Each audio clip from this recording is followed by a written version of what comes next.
सर्वधर्मान परित्यज्य मामेकम शरणम व्रज। सब धर्मों को छोड़ दे तो सब धर्म पिताओं को पकड़े या गोली मार दे। अरे इन गुरुओं को मारो। किसने कहा? किसने कहा है? शिव बाप ने कहा। ज्ञान का जो अखूट भंडारी है उसने कहा इन देहधारी धर्म गुरुओं को मारो गोली। किसको अपनाओ? है जिसका परिचय ब्रह्मा मुख की वाणी में शिव बाप ने दिया है कि बच्चे टिक टिक बहुत करते रहते, त्रिमूर्ति में बाप का परिचय देते ही नहीं। कौन हुआ त्रिमूर्ति में बाप? ऊंचे ते ऊंचा शंकर, वो ऊंचे ते ऊंचा है संसार में। वो पतित से पतित है या ऊंचे ते ऊंचा है? अरे पतितम कामी कांटा है या ऊंचे ते ऊंचा है? ऊंचे ते ऊंचा है तो याद में काहे के लिए बैठा है? पुरुषार्थ क्यों कर रहा है? पुरुषार्थी है या संपन्न आत्मा है? तो नीचा है या ऊंचा है? नीचे है। ऊंच ते ऊंच को याद करता है। कौन है ऊंच ते ऊंच? शिव।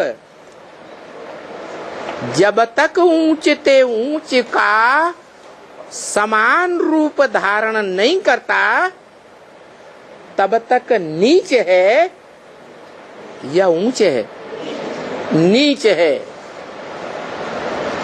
तो बताया कि त्रिमूर्ति के रूप चित्र में वो कौन सा चित्र है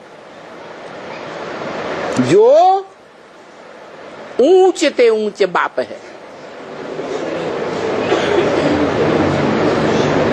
जिसको 32 किरणों वाला चित्र में दिखाया गया।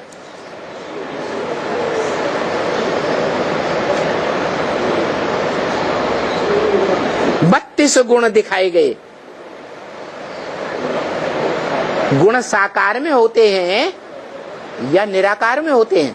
ये 32 गुण साकार के हैं या सिर्फ ज्योति बिंदु के हैं? वो कौन है साकार सो निराकार? तो स्मृति के हिसाब से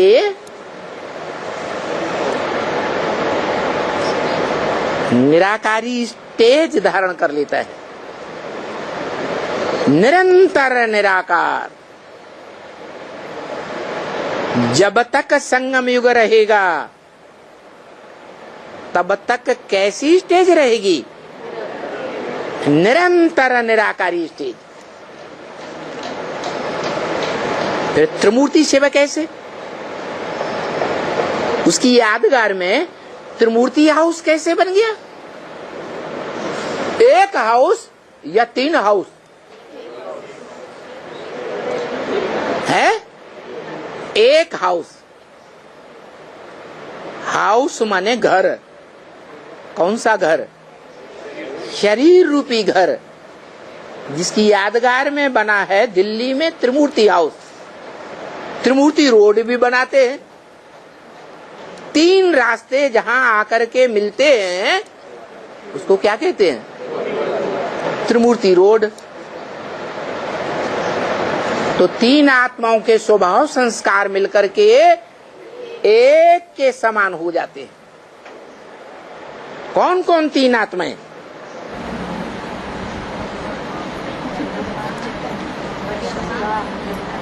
बड़ी मम्मी जगदम्बा, हाँ,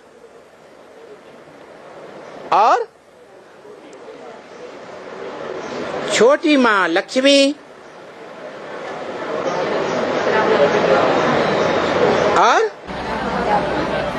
और रामबली आत्मा। प्रूफ चाहिए। बुद्धिमान बाप के बुद्धिमान बच्चे बिना प्रूफ और प्रमाण के कोई बात मानने के लिए तैयार नहीं होते, तो कैसे मान लिया जाए? कि महाकाली का पाठ बजाने वाली जगदम्बा की आत्मा और महागौरी का पाठ बजाने वाली पार्वती की आत्मा, जो सारी दुनिया को पार लगाने के निमित्त बनती है, जिसका आवाहन करने के लिए अव्यक्तवाणी में भी बोला गया है। क्या बोला? विजय माला का आवाहन करो। पूरी माला के सभी गणकों का आवाहन होगा, उसके लिए क्या किया जाए? है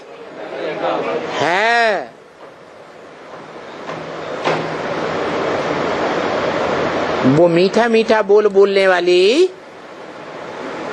जो कोयल का पार्ट बजाने वाली,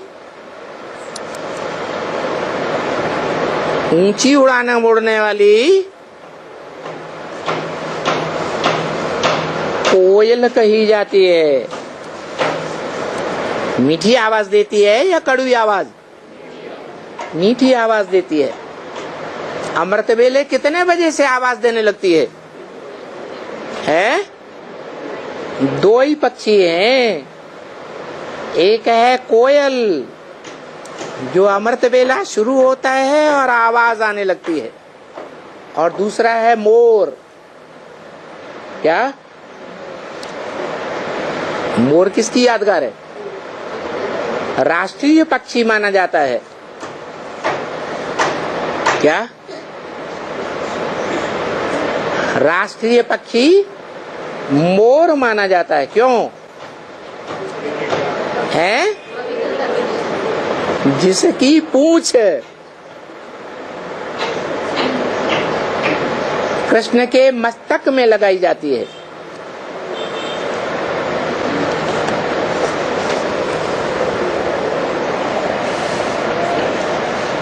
क्यों लगाई जाती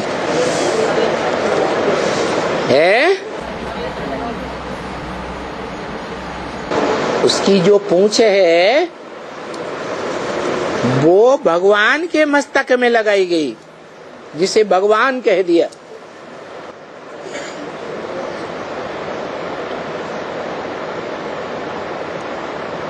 सर माथे पर धारण की गई। अच्छा, चंद्रमा को कहाँ धारण करते है? मस्तक पर धारण करते। वो चंद्रमा वाली पार्ट बजाने वाली आत्मा संगम युग में साकार शरीर से विकारी इंद्रियों का पार्ट बजाती है या नहीं बजाती? अरे नहीं बजाती। और मोर ही दुनिया में एक ऐसा पक्षी है जो विकारी इंद्रियों से संतान पैदा नहीं करता। मोर जब डांस करता है, क्या मुरली बजाता है, तो मोरनी उसका आंसू पीती है। डांस कौन करता है? मोर। जो बाबा कहते हैं भगवान को जितना रुलाया है उतना और किसी को रुलाया नहीं है, तो आंसू तो निकलता होगा, है? नहीं निकलता होगा। हाँ, ये अंतर है। जो अव्यक्तवाणी में बोला कि माताएं बाहर के आंसुओं से रोती हैं और पुरुष अंदर के आंसुओं से रोता है। तो जो मोरनी है वो क्या करती है? उसका आंसू पी लेती है और उसी से उसका गर्भ रह जाता है।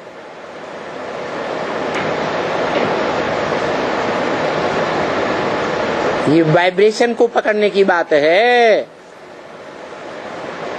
जैसे भूत प्रेत आत्माएं होती है ना, वो कमजोर आत्माओं के वाइब्रेशन को पकड़ लेती है। जो कमजोर आत्माएं होती हैं वो ज्यादा दुख अनुभव करती हैं या पावरफुल आत्माएं दुख का ज्यादा अनुभव करती हैं? तो जो दुख का वाइब्रेशन है, कोई भी प्रकार का दुख हो, काम विकार का दुख हो, कोई के ऊपर क्रोध आता हो, ईर्ष्या आती हो वो दुख हो, अहंकार आता हो वो दुख हो, लोभ आता हो, कोई वस्तु नहीं मिलती हो वो दुख हो, उस सब वाइब्रेशन को भूत प्रेत आत्माएं पकड़ती है। तो ऐसे ही मोरनी भी क्या पकड़ती है?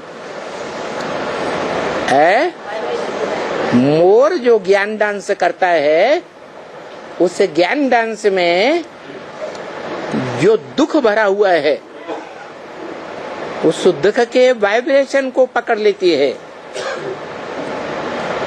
अंदर में दिल में धारण कर लेती है और उसी से राधा कृष्ण जैसे बच्चों का जन्म होता है। वाइब्रेशन से जन्म होता है या ज्ञानेंद्रियों या कर्मेंद्रियों के संबंध से नई दुनिया बनती है। वाइब्रेशन से नई दुनिया बनती है। जो बाबा ने बोला दुख की दुनिया में मरेंगे, नरक में मरेंगे तो नरक में जन्म लेंगे, स्वर्ग में मरेंगे तो स्वर्ग में जन्म लेंगे। इसलिए विष्णु के चित्र में देखा होगा, शेष शैया पर विष्णु लेटा हुआ है तो लक्ष्मी क्या करती है? स्थूल पांव की बात है या बुद्ध रूपी पांव की बात है? बुद्ध रूपी पांव की बात है।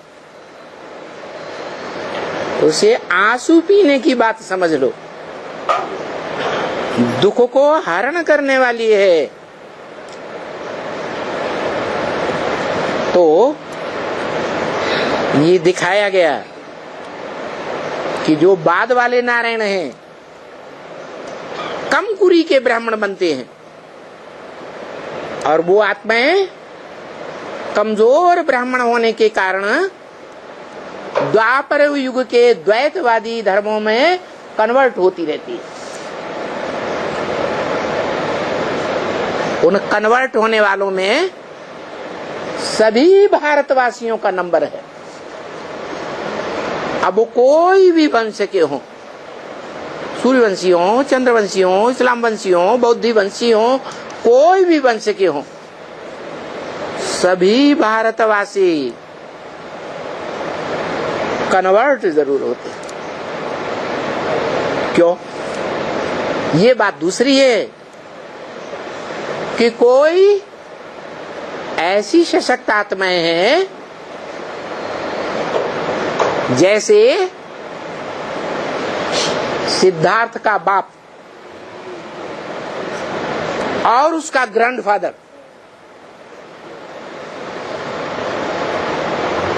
और उसका भी फादर, परबाबा। पहले जमाने में लंबी आयु होती थी या छोटी आयु होती थी? तो बाप, बाबा, परबाबा जीवित रहते थे या नहीं रहते थे? हैं? हाँ। तो सिद्धार्थ कन्वर्ट हो गया, लेकिन बाप कन्वर्ट नहीं हुआ। बुद्ध धर्म में बाबा भी कन्वर्ट नहीं हुआ, परबाबा भी कन्वर्ट नहीं हुआ। ये बीज रूप बाप वाली आत्माएं हैं। उस जन्म में तो कन्वर्ट नहीं होती, लेकिन सिद्धार्थ वाली आत्मा जो बाद में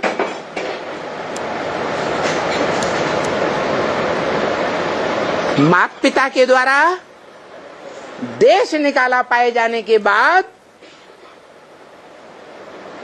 चीन जापान में जाकर के बड़ी ख्याति प्राप्त करती है। ऐसी ऐसी सशक्त आत्माएं हुई हैं बौद्ध धर्म में, जो एक एक भाषण से 60-70 हजार लोगों को एक साथ कन्वर्ट कर देती थी। दुनिया में नाम रोशन हो गया महात्मा बुद्ध का। तो बाप के ऊपर, बाबा के ऊपर, परबाबा के ऊपर प्रभाव नहीं पड़ेगा है? उनके अंदर ये बात आएगी या नहीं आएगी कि मेरे खून ने इतना कमाल करके दिखाया दुनिया में, तो दिल खिंचेगा या नहीं खिंचेगा? है? दिल खिंचता रहता है, परंतु जीवन रहते कन्वर्ट, धर्म से कन्वर्ट नहीं होते। धरत परिय पर धर्म न छोड़िए। जो दिल कन्वर्ट होता रहता है, दिल बच्चे की तरफ भागता रहता है, उसकी खूबी देख करके, उसकी शोहरत जान करके, तो वही चीज, वही खिंचाव अगले जन्मों में जाकर के बौद्ध धर्म में जन्म लेता है। वो चाहे बाप की आत्मा हो, बाबा की हो या परबाबा की हो, लेकिन जीवन रहते रहते कन्वर्ट नहीं होती। ऐसी थोड़ी आत्माएं हैं बीज रूप बाप समान, लेकिन उन आत्माओं की संख्या बहुत ज्यादा है जो जीवन रहते रहते ही दूसरे धर्मों के प्रभाव में आ जाती हैं। भारतवासी आत्माएं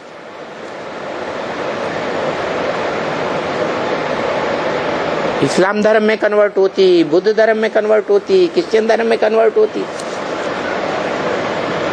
जो जो धर्म पिताएं आते गए, जो जो आत्माएं कम पावरफुल होती हैं, उस समय वो कन्वर्ट हो जाती है। इस कन्वर्शन का फाउंडेशन कहां पड़ता है? संगम में फाउंडेशन पड़ता है। कारण बाबा ने बता दिया, एक से ज्ञान सुनना चाहिए। अनेकों से ज्ञान सुना तो व्यभिचारी ज्ञान हो जाएगा। ये व्यभिचारी ज्ञान की शूटिंग संगम में होती है और ब्रॉड ड्रामा में बड़ा रूप धारण कर लेता है। जब इब्राहिम, बुद्ध, क्राइस्ट आदि आते हैं तो उनके व्यभिचारी ज्ञान में कन्वर्ट हो जाती हैं वो आत्माएं। इसलिए बोला भारतीय शास्त्रों में, सदगुरु निंदा सुनिए न काना, होय पाप गौ घात समाना। सदगुरु की निंदा कान से सुननी भी नहीं चाहिए। मन कान है, कोई सुना रहा है दूसरे को, तो कान सुनेगा कि नहीं सुनेगा? तो क्या करें? एक कान से सुने, दूसरे कान से निकाल दें, प्रभावित न हो जाएं। अगर प्रभावित हो गए तो प्रजा बन जाएगी। दूसरे का ज्ञान सुन करके प्रभावित हुए तो कन्वर्ट हो गए। इसलिए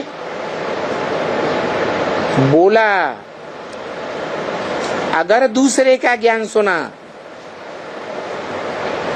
तो जैसे मुसलमान गौओं की हत्या करते हैं भारत में, अभी भी दूसरे धर्म वाले भारत की लाखों लाख गौएं काटी जाती है कत्ल खाने में। कितनी गौ हत्या हो रही है, वो तो जानवर गौओं की हत्या है, वो तो भक्त लोगों की बात है। जानवर गौओं की सुरक्षा करो, लेकिन वास्तव में भगवान ने कौन से गौओं की पालना की थी? ह्यूमन गौओं की पालना की थी। वो खास भारत की गौएं हैं। जो भारत की गौएं कन्याएं माताएं, उनके माता पिता जीवन में जिस खूंटे से बांध देते हैं, सारा जीवन उसी खूंटे से बंद कर रहती हैं। कभी डाइवोर्स नहीं देती। जैसे ब्रह्मा ने सहन किया, उस बड़े से बड़ी माता का अनुसरण करती है। भगवान ने जो परंपरा चलाई, उसी परंपरा का निर्वहन करती है। बच्चे परिवार में चाहे कितने भी दुखदाई बन जाएं, लेकिन माता उन बच्चों को, पति को सहन करती है या डाइवोर्स देके भाग जाती है। भारत की माताओं की ये खासियत है। ये हैं असली गौएं। पवित्रता को धारण करने वाली हैं। क्या? पवित्रता को धारण करने वाली कैसी? उनको सती कहा जाता है। एक पति परमेश्वर मान लिया जीवन में, तो उसके अंदर से जो सत्य निकलता है, वीर्य, उसी सत्य को जीवन में धारण करेंगी।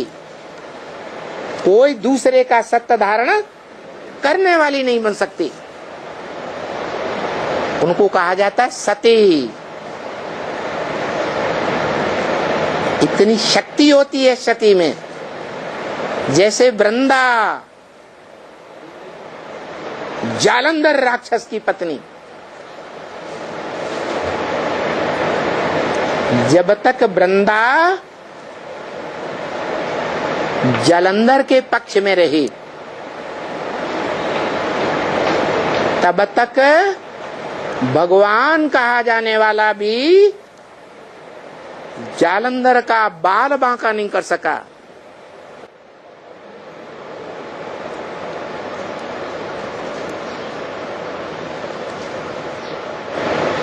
युद्ध में जालंधर को भगवान भी नहीं हरा सका। भगवान का पूरा परिवार नहीं हरा सका। इतनी शक्ति है सत्य में और सती में।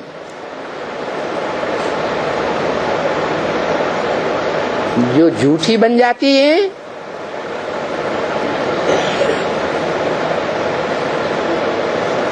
जो पति परमेश्वर माना जाता है, मान्यता है परंपरा में भारत की,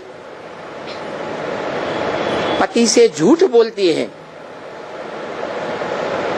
चोरी चकारी करती हैं, जार औरतें बनती हैं, दूसरों पुरुषों के सामने नरक का दरवाजा खोल कर बैठ जाती हैं।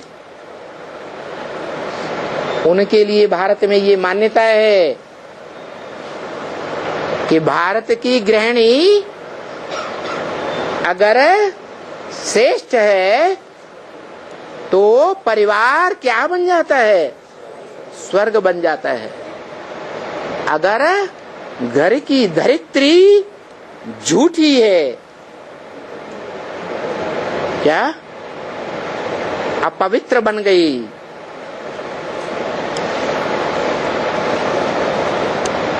श्रेष्ठ नहीं है, कुलक्षणी है, लक्ष्मी नहीं है। तो घर क्या बन जाता है? परिवार नरक बन जाता है। इसलिए भगवान भारत में जब आते हैं तो उन्हीं कन्या माताओं को आधार बनाते हैं नई दुनिया की स्थापना करने के लिए। नई दुनिया रूपी स्वर्ग का गेट खोलने के लिए निमित्त किसको बनाते हैं? हैं? भारत की कन्याओं माताओं रूपी धरणी को, जो धर्म की धारणाओं को प्रैक्टिकल जीवन में धारण करती है।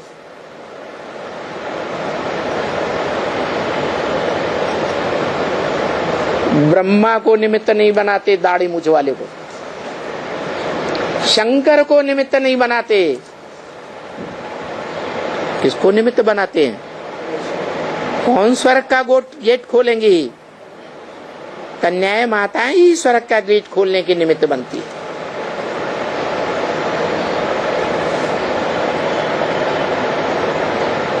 तो शंकर वाली आत्मा, जिसमें 3 आत्माओं का संकरण होता है, आत्माओं का बाप शिव और बड़ी माँ ब्रह्मा के रूप में प्रैक्टिकल पार्ट बजाने वाली सहनशील माता दादा लेखराज, ब्रह्मा की सोल, जो पुरुष चोला दुर्योधन दुशासन का छोड़ने के बाद कोई माता में प्रवेश करती है और पूजनीय बनती है। दाढ़ी मूछ वाला ब्रह्मा पूजा जाता है या जगदम्बा पूजी जाती है? महाकाली पूजी जाती है, महाकाली पूजी जाती है। तो एक जगदम्बा का रूप जो महाकाली रूप धारण करती है, और दूसरी लक्ष्मी रूप महागौरी। ये दोनों आत्माएं जब स्वभाव संस्कार से मिलकर के एक हो जाती हैं तो इनको कहा जाता है महालक्ष्मी। क्या कहा जाता? महालक्ष्मी। स्वभाव और जन्म जन्मांतर के संस्कार मिलकर के एक हो गए तो समान संकल्प वाली बन गई या विरोधी संकल्प वाली रहेंगी? समान संकल्प वाली हो गई। 2 माताएं,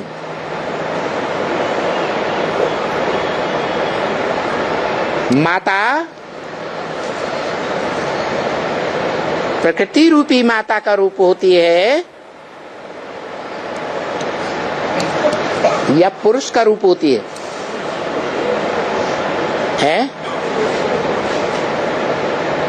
भगवान पुरुष रूप में प्रत्यक्ष होता है संसार में या प्रकृति रूपी रूपा माता के द्वारा प्रत्यक्ष होता है? पुरुष रूप में प्रत्यक्ष होता है। लेकिन जिस पुरुष रूप में प्रत्यक्ष होता है, शिव शंकर भोलेनाथ जिसे कहा जाता है, शिव शंकर को मिलाकर एक मान लेते हैं भगवान, वो प्रैक्टिकल पार्टधारी सफल तब होता है जब महालक्ष्मी उनसे आकर मिलती है। कम से कम लक्ष्मी आकर मिले। इसलिए बोला अव्यक्त वाणी में, भारत माता शिव शक्ति अवतार अंत का यही नारा है। वो शिव शक्ति निकलेगी और संगम युग में ड्रामा का अंत हो जाएगा। इसलिए बोला अव्यक्त वाणी में विजय माला का आवाहन करो। क्या है विजय माला? माने जो शहद की मक्खियां हैं, सबसे बढ़िया दुनिया में संगठन किसका माना जाता है? है? शहद की मक्खियों का।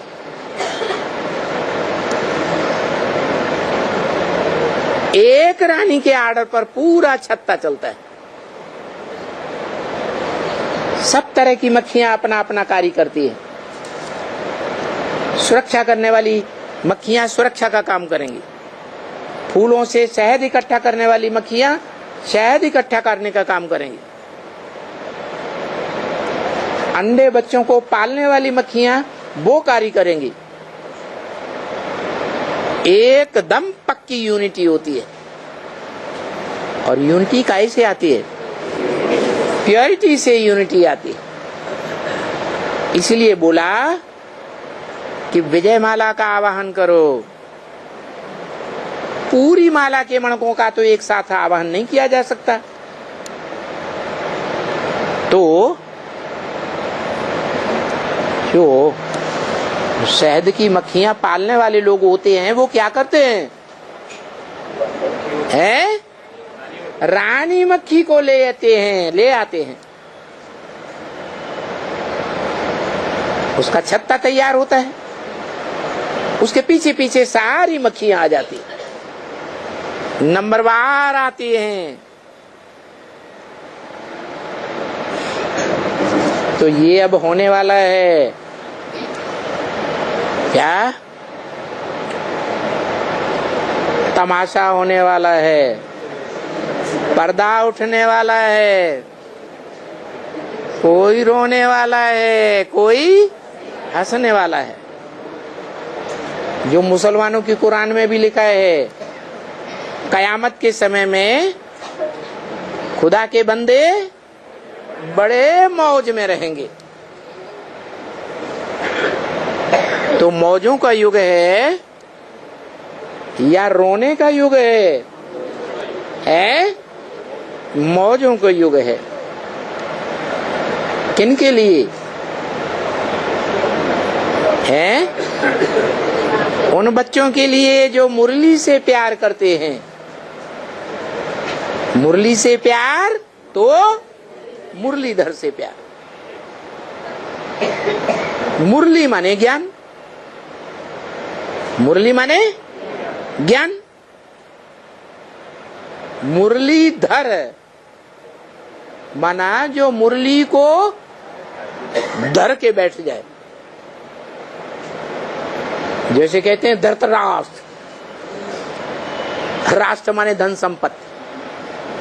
सारे देश की धन संपत्ति इकट्ठी करके अपनी मुट्ठी में रख ली।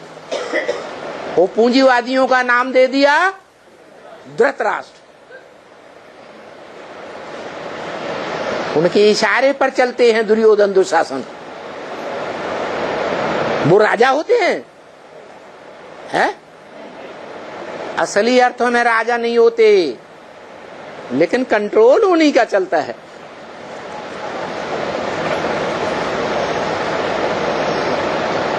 तो ऐसे ही है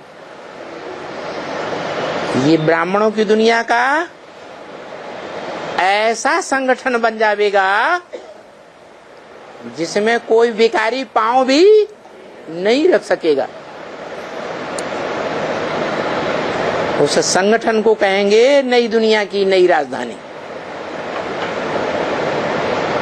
राजधानी माने राजा की धारणा शक्ति।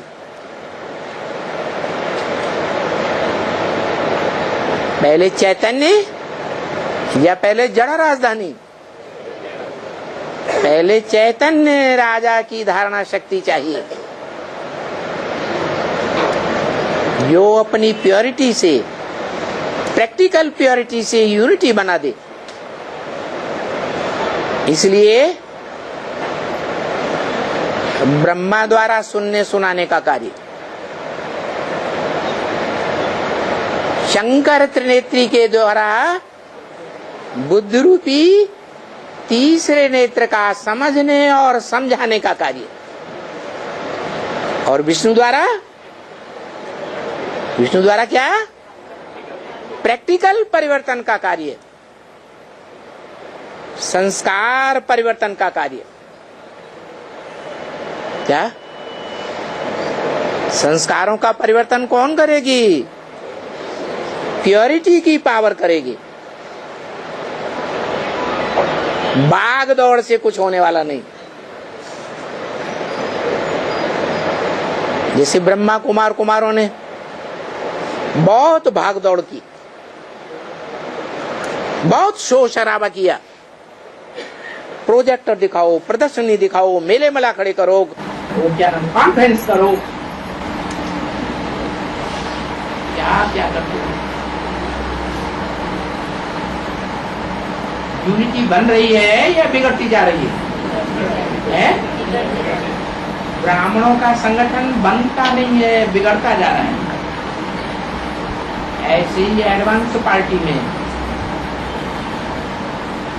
वो ब्रह्मा कुमारियां भी कहते हैं,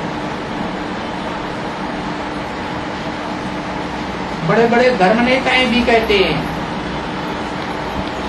जो राज्य को संचालन करने वाले मंत्री वगैरह हैं, ऑफिसर हैं, वो भी कहते हैं ज्ञान बड़ा अच्छा है। क्या कहते हैं?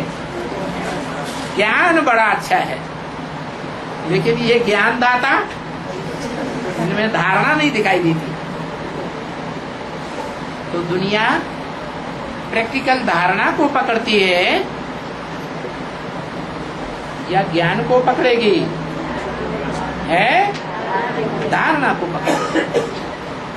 वो प्रैक्टिकल धारणा जो राजधानी स्थापन करने वाली धारणा शक्ति है, उसके द्वारा आएगी, नहीं तो नहीं आएगी।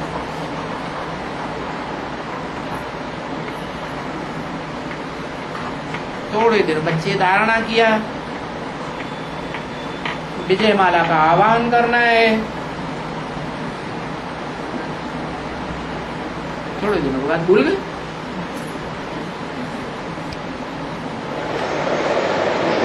है अलबेलापन आ गया या लड़ रहे? अलबेलापन आ गया। ऐसा ना हो इसी अलबेलेपन की नींद में सोते सोते माया प्रकृति से हाथ मिला करके पक्का कर दे प्रकृति को, प्रकृति रूपी माता को मजबूत कर दे। है हिला दे, और वो माता रूपी धरणी हिलेगी, कंपायमान होगी, अनिश्चय बुद्धि बनेगी, तो क्या होगा? तामसी बनेगी तो अनिश्चय बुद्धि बनेगी। प्रकृति जब तामसी बनती है तो पृथ्वी, जल, वायु, अग्नि सारे तामसी बनते हैं कि सात्विक रूप दिखाएंगे, है तामसी रूप दिखाएंगे। उनमें पृथ्वी तो भयंकर रूप धारण करती है, बड़े बड़े भूकंप लाती है। क्यों? है? क्यों बड़े बड़े भूकंप लाती है? सफाया करना है। सफाया करना? क्यों सफाया करना? माता तो ममतामयी होती है। बच्चे मानते नहीं ना। है? बच्चे मानते नहीं। बच्चे मानते नहीं है। अरे किसके इशारे पर ऐसा करती है? बाप की। बाप इशारा देता है तो बाप ही पापी हो गया।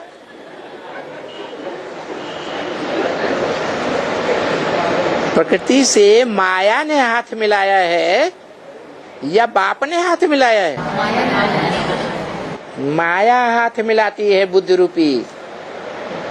ऐसा बुद्धि रूपी हाथ मिलाती है कि जो जड़ बुद्धि वाली प्रकृति है, जड़ तुम्ही प्रकृति, उसकी बुद्धि को जैसे चाहे वैसे घुमाती है।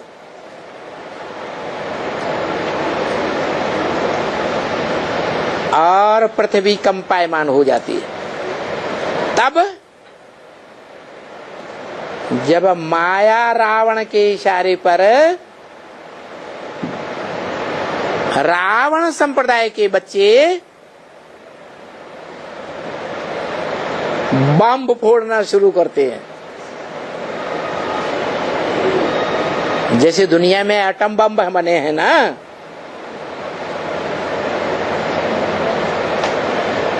सन 45 में 20 मेगावाट की बम्बियां थी एक दो देशों में, और अभी तो ढेर के ढेर देशों में हजारों हजार मेगावाट के बम बने हुए हैं। वो बम विस्फोट होंगे तो धरणी हिलेगी या नहीं हिलेगी? है? सबसे बड़ा बम कौन सा बताया है? परमात्म प्रत्यक्षता बम। ये क्या होता है?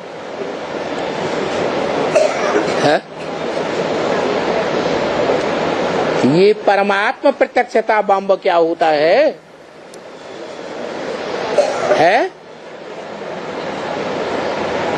ये बम नास्तिक फोड़ेंगे या भगवान को मानने वाले आस्तिक छोड़ेंगे? आस्तिक छोड़ेंगे। नास्तिकों का काम है बम फोड़ना।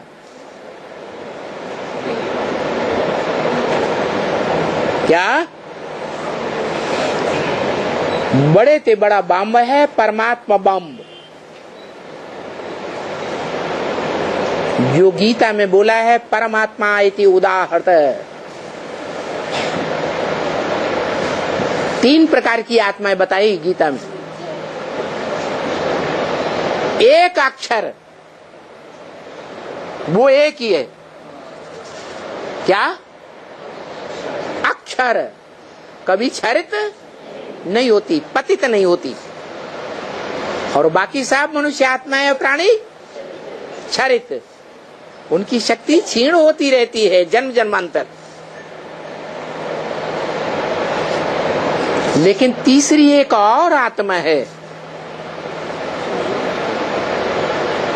जो दोनों प्रकार की आत्माओं से श्रेष्ठ है। गीता में ऐसे बोला, परमात्मा इति उदाहरत। उसे परमात्मा कहा गया क्योंकि आत्माओं का बाप जो है वो तो सिर्फ त्रिकालदर्शी है, लेकिन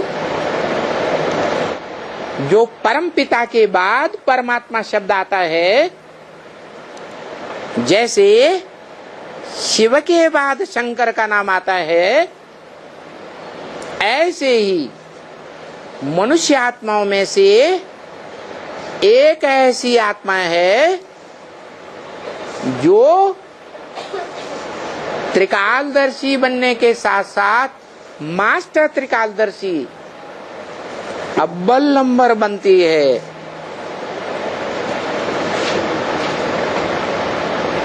इसलिए इस मनुष्य सृष्टि में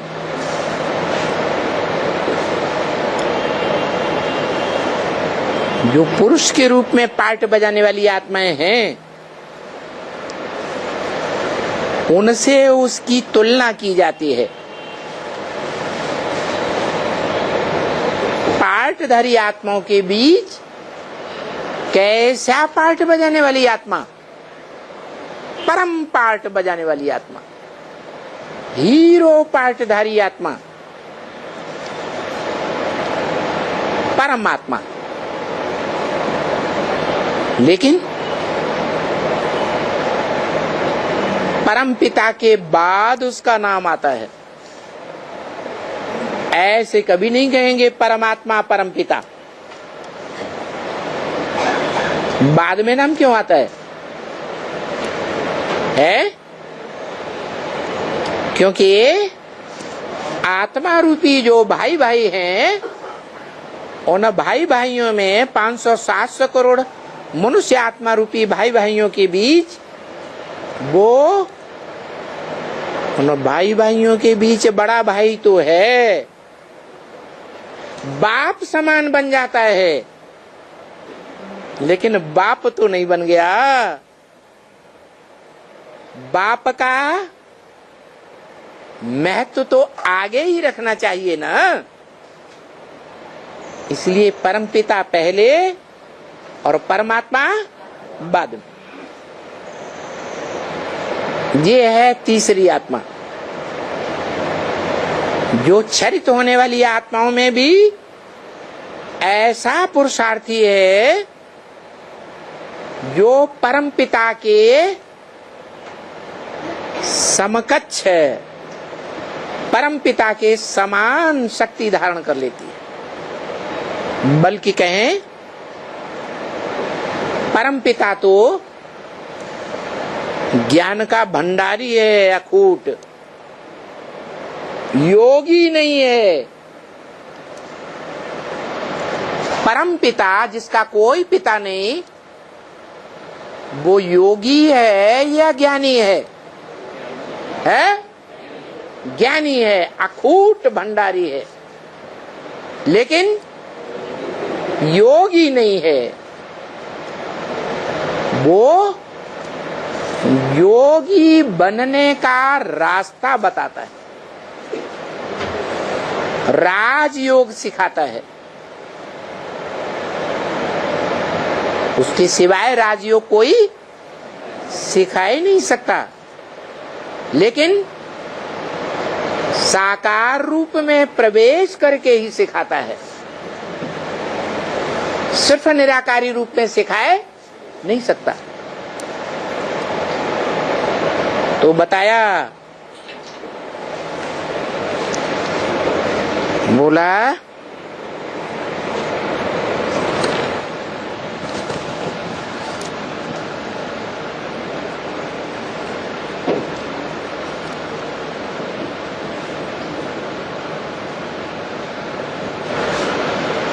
पीछे जो बच्चे आवेंगे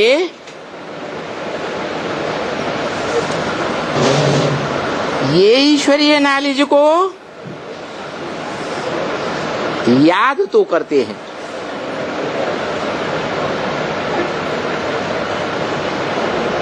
तो याद करने में उनको कितना मत्था मारना पड़ता है। क्यों? पीछे जो आत्माएं आएंगी, क्यों मत्था मारना पड़ता है? उतना अभ्यास नहीं रहता। कारण क्या है? कारण है कि शांति के समय में अच्छी पढ़ाई होती है या अशांति के टाइम पर अच्छी पढ़ाई होती है? अच्छी पढ़ाई होती है शांति के टाइम। और बाप कहते हैं जैसे ही तुम्हारी राजधानी स्थापन होती है, विनाश भी शुरू हो जाता है। स्थापना के साथ ही साथ विनाश जुड़ा हुआ है। यज्ञ के आदि में भी ऐसे ही हुआ था। क्या हुआ था? स्थापना के साथ साथ विनाश ज्वाला भी प्रज्वलित हुई थी। अभी प्रैक्टिकल में राजधानी स्थापन होनी है, तो ऐसी राजधानी स्थापन होगी जो दुनिया की सबसे सशक्त राजधानी होगी। आज दुनिया में अमेरिका सबसे शक्तिशाली राज्य माना जाता है, लेकिन फिर क्या होगा है? फिर संसार में जो ईश्वरीय राजधानी है उसकी शोहरत दिन ब दिन बढ़ती जाएगी। तो दुनिया के जितने भी राज्याधीश हैं, धर्माधीश हैं, वो टक्कर लेकर के अपनी राजाई छोड़ेंगे या सहज सहज छोड़ देंगे? है, टक्कर लेके छोड़ेंगे। परंतु उन सब की राजधानियों में जो यूनिटी ईश्वरीय राजधानी में होगी, वो यूनिटी दुनिया की किसी राजधानी में नहीं हो सकती। इसलिए एक एक करके सब मात खाते चले जाएंगे। और जो आज दुनिया में महान शक्ति कही जाती है, अमेरिका, उसके लिए तो बोल दिया, अव्यक्तवाणी में बोल दिया। अमेरिका वालों से खास बोला,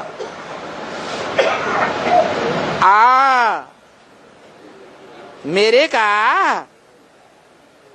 आ जाओ, मेरे हो क्या या माया के हो? है? अरे अमेरिका देश जो है वो मायावी देश है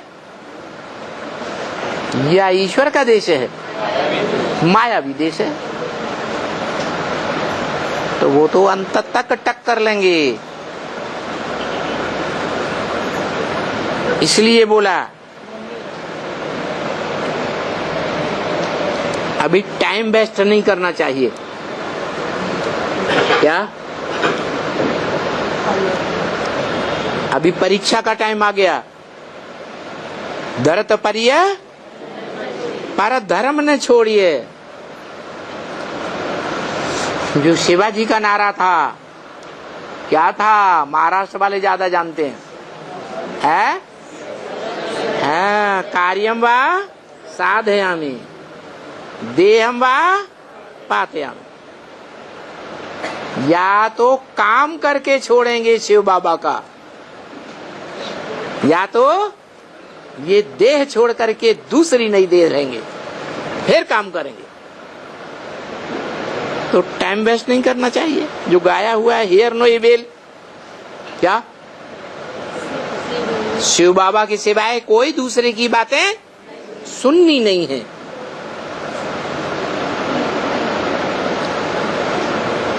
अरे शिव बाबा को पक्का पक्का पहचान लिया। जो शिव बाबा की सिवाय और किसी की बात सुनेंगे नहीं। अरे पहचाना होगा तब शिव बाबा की बात पकड़ेंगे या बिना पहचाने पकड़ लेंगे? है? पहचान लिया। दिल पे हाथ रख के देखना चाहिए, कहीं माया निश्चय अनिश्चय के चक्कर में तो नहीं चलाती है? वो चलाएंगे तब चलाएंगे बाबा, लेकिन अभी तो विश्वास है। बड़ी सभा में जो बोलते हैं उनका फोटो खिंच जाता है। एक बादल ऐसे होते हैं बहुत गरजते हैं और गरज गरज के चले जाते हैं, एक बूंद पानी की नहीं, प्रैक्टिकल में।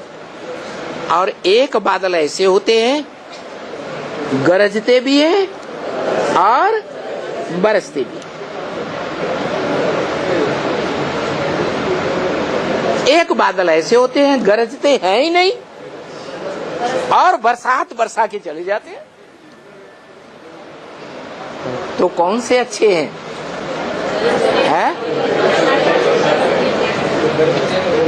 जो काम करके दिखाएं वो बढ़िया,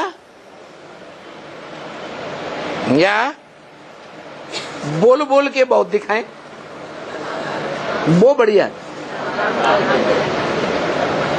तो बोलना नहीं है, क्या करना है? करके दिखाना है। हियर नो इविल, क्या? इविल बातों को सुनना ही नहीं है। जो बाप की बात सो हमारी बात। बाप जिस बात को पसंद नहीं करता उस बात को हम भी पसंद नहीं करते। बाप कोई भी फालतू बात करे तो आलतू फालतू उनकी बातें सुननी ही नहीं चाहिए। नहीं तो बाबा कहते हैं नहीं सुननी चाहिए। अगर सुनते रहते हैं तो सुनते रहने वालों के ऊपर भी 100 गुना दंड चढ़ जाता है, क्योंकि गलत बातों को सुनने सुनाने का वाइब्रेशन तो बनाए रहे हैं। तो क्या करना चाहिए? किनारा कर लेना चाहिए या सुनते रहना चाहिए? क्योंकि ऐसे बच्चों को नाफरमान बरदार बच्चा कहा जाता है। बाबा का फरमान है हियर नो इविल। उनको जवाब भी नहीं देना है, टॉक नो इविल। कोई ऐसे होते हैं, कोई गलत बात कहता है तो तड़ाक से उसका जवाब भी दे देते हैं, फिर वाद विवाद चल पड़ता है। वो जवाब देता है, वो दूसरा जवाब दे देता है, फिर वो जवाब देता है, फिर दूसरा जवाब, ये वाद विवाद चलता रहता है। तो नाफरमान हुआ या नहीं हुआ? है नाफरमान बच्चा हो गया। बाप कहते हैं एक के सिवाय और कोई से ज्ञान सुनना ही नहीं है। तो बाबा तो अच्छी बात बताते हैं कि कोई भी बातें उल्टी सुल्टी सुनो नहीं, सुनाओ नहीं। ये उल्टी सुल्टी बातें सुनने और सुनाने का धंधा ही छोड़ दो। क्या किसी ने उल्टी बात सुनाई? हमने जाकर जो हमारा अजीज है, जिससे बहुत हम बातें करते हैं, उसको जाके सुना दी, वो दूसरों को सुनाता है। तो ये धंधा छोड़ दो। क्या फालतू बातें करने, लेन देन करने का धंधा छोड़ दो, तुम्हारा कल्याण है इसमें।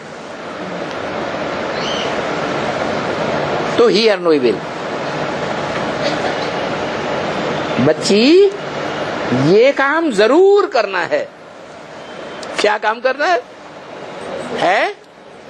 क्या काम करना है? Hear no evil.